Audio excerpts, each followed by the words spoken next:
Item ಯಾವುದೇ ಇರಲಿ try ಮಾಡಿ ಆಚಿ ಚಿಕನ್ ಮಸಾಲಾ. ರಾಷ್ಟ್ರ ರಾಜಧಾನಿ ದೆಹಲಿಯಲ್ಲಿ ಉಗ್ರರ ದಾಳಿ ಭೀತೆ ಇದೆ.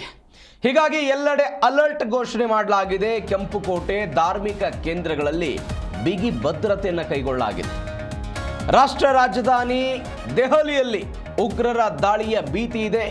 ಹೀಗಾಗಿ ಎಲ್ಲೆಡೆ ಅಲರ್ಟ್ ಅನ್ನು ಮಾಡಲಾಗಿದೆ. ಕೆಂಪುಕೋಟೆ ಧಾರ್ಮಿಕ ಕೇಂದ್ರಗಳಲ್ಲಿ ಬಿಗಿ ಭದ್ರತೆಯನ್ನು ತೆಗೆದುಕೊಳ್ಳಲಾಗಿದೆ.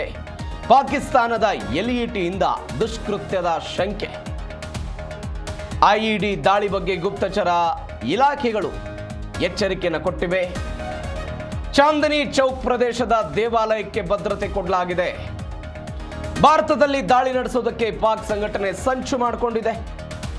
ಹೀಗಾಗಿ ಗುಪ್ತಚರ ಇಲಾಖೆ ಇಂಥದ್ದೊಂದು ಕಟ್ಟೆಚ್ಚರವನ್ನು ಕೊಟ್ಟ ನಂತರ ದೆಹಲಿಯಲ್ಲಿ ಅಲರ್ಟ್ ಆಗಿದ್ದಾರೆ. ಪಾಕಿಸ್ತಾನದ ಮೂಲದ ಲಷ್ಕರ್ ಎ ತೊಯ್ಬಾ ಕೆಂಪುಕೋಟೆಯ ಸುತ್ತಮುತ್ತಲಿನ ಪ್ರದೇಶಗಳು, ಚಾಂದನಿ ಚೌಕ್ನ ಕೆಲ ಭಾಗಗಳು ಸೇರಿದಂತೆ ಪ್ರಮುಖ ಧಾರ್ಮಿಕ ಸ್ಥಳಗಳನ್ನು ಗುರಿಯಾಗಿಸಿಕೊಂಡು ದಾಳಿ ನಡೆಸುವಂಥ ಸಾಧ್ಯತೆ ಇದೆ ಅಂತ ಗುಪ್ತಚರ ಇಲಾಖೆ ಮಾಹಿತಿ ಕೊಟ್ಟಿದೆ.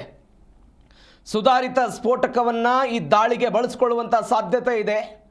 ಚಾಂದನಿ ಚೌಕ್ ಪ್ರದೇಶದಲ್ಲಿರುವ ದೇವಾಲಯ ಸಂಭಾವ್ಯ ಗುರಿಯಾಗಿರಬಹುದು ಅಂತ ಇದೀಗ ಉಲ್ಲೇಖಿಸಲಾಗಿದೆ. ಫೆಬ್ರವರಿ 6ನೇ ತಾರೀಕಿಗೆ ಪಾಕಿಸ್ತಾನದ ಇಸ್ಲಾಮಾಬಾದ್ನ ತಾರ್ಲೈ ಕಲಾನ್ ಪ್ರದೇಶದಲ್ಲಿ ಒಂದು ಖದೀಜಾತುಲ್ ಕುಬ್ರಾ ಅಂತ ಒಂದು ಮಸೀದಿ ಇದೆ.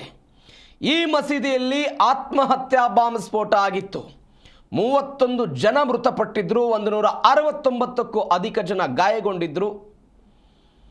ಈ ಘಟನೆಯ ರಿವೆಂಜ್ಗಾಗಿ ಈ ಪ್ರಯತ್ನ ಅಂತ ವಿಶ್ಲೇಷಣೆ ಮಾಡಲಾಗ್ತಾ ಇದೆ.